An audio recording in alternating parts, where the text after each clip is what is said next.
Hi, I'm Mark Bryant with the season preview series for Big South Basketball 2023-24. Very happy right now to have with me Gardner-Webb Runnin' Bulldogs head coach of the men's team, Tim Kraft.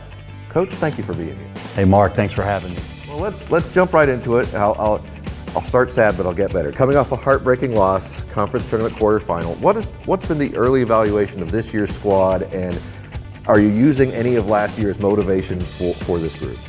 Well, I think it's been a long off season. You know, the way that we finished, and somebody mentioned to me the other day that the season ended abruptly, and it did, and we just didn't have. We had a really good team last year, and the way that it finished certainly left a bad taste in everyone's mouth. We haven't really talked a lot about that. Honestly, we're just focused on this year's group.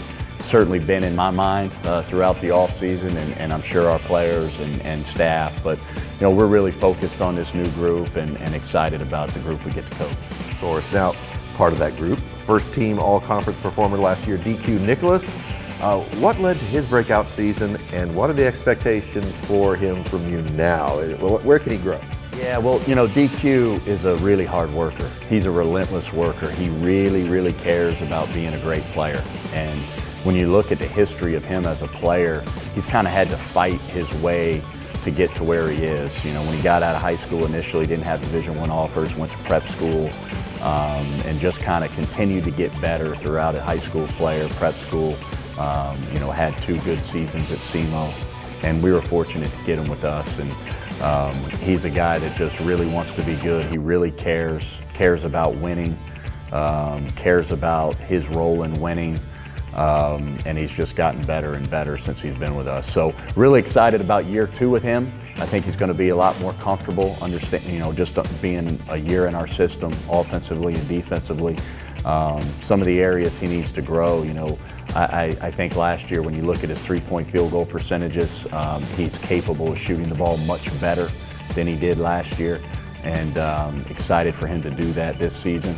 And then just becoming, you know, an overall floor general, point guard, facilitator, you know, be able to make some of the plays that he didn't make last year, be able to make those plays this year and pick and roll and things like that. So he studies the game, he's getting better, and I'm excited to see all that he can bring to the table this season.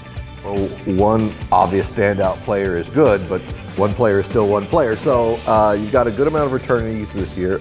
Who's shining or standing up in the preseason and that you know I'm going to be able to count on these guys too? Yeah, you know, it's hard to single out one guy. You know, we graduated our front line, but really returned most of our perimeter players, the guys that played 1, 2, 3, and 4. Most of those guys are back, so pretty much all of them. So, you know, all these guys have really taken steps forward, you know, starting with some of our older guys. Lucas Stieber is a senior. He's really improved his confidence level to be more of a scorer, not just a passer. He's a great leader for our team.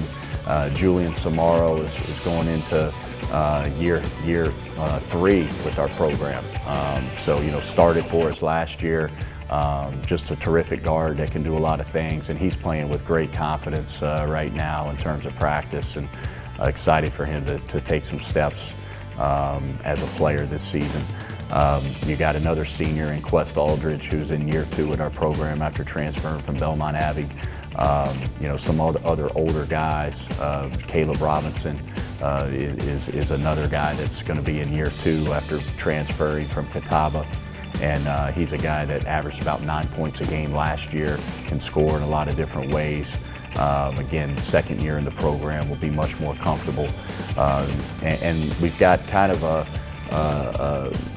3-headed monster at the 5 spot. You know, we lost Kareem Reed and Ludovic Dufial, who had played a ton of minutes for us and blocked a lot of shots and done a lot of things for us.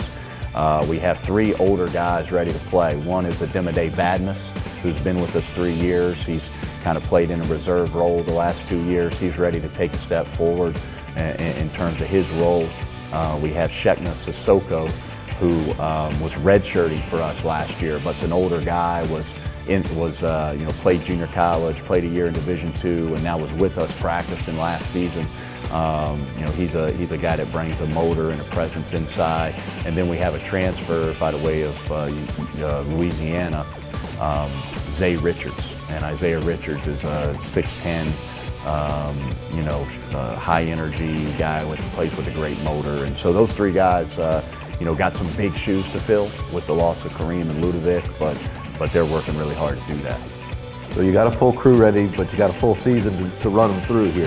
In addition to the obvious 16-game conference slate, you have a 15-game non-conference schedule, including an appearance in the Big South-sponsored Atlantic Slam up in Canada. Who are some of the notable opponents on the schedule, and particularly who may be coming to Boiling Springs we should know about?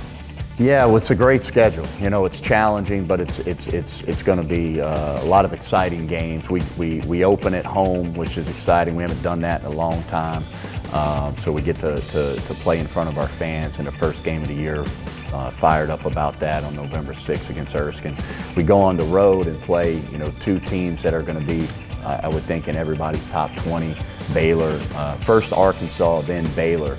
And so that's that's 2 games on the same trip. So play those 2 games in 3 days. So, an opportunity for our players to play against some of the best programs and players in college basketball. Then we'll go to Canada, as you said, the Atlantic Slam, and just going to be a great event. Excited to participate in that event. It's going to be a first-class operation up there. $130 million arena we're playing in. They're going to have a great crowd. The community's really behind this first annual Atlantic Slam, and the competition is really, really good.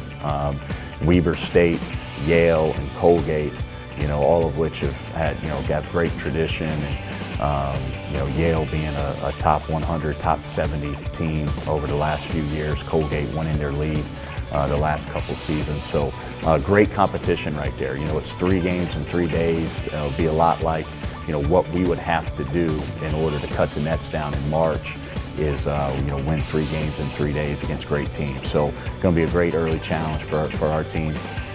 We also have some great regional games against regional opponents. We have Wofford coming to Boiling Springs. We played at their place last year. Western Carolina, who we've had a home-and-home series with, coming into Boiling Springs. We play on the road at Queens, right there in Charlotte, so another kind of great regional opponent. And then we play a neutral site game with Appalachian State in Greensboro, right there in the Greensboro Coliseum Fieldhouse. So that'll be a neat venue for us to play against App State and have some of our fans in the central part of the state be able to come to see us play. And then we finish the non-conference out on the road. So we're at Akron and then at VCU. So a challenging schedule, but a really exciting one. We do look forward to seeing how that plays out. We wish you and all the running Bulldogs the best of luck. And thanks again for taking the time. And thank you for watching another of our season previews for the Big South Basketball 2023-24 season.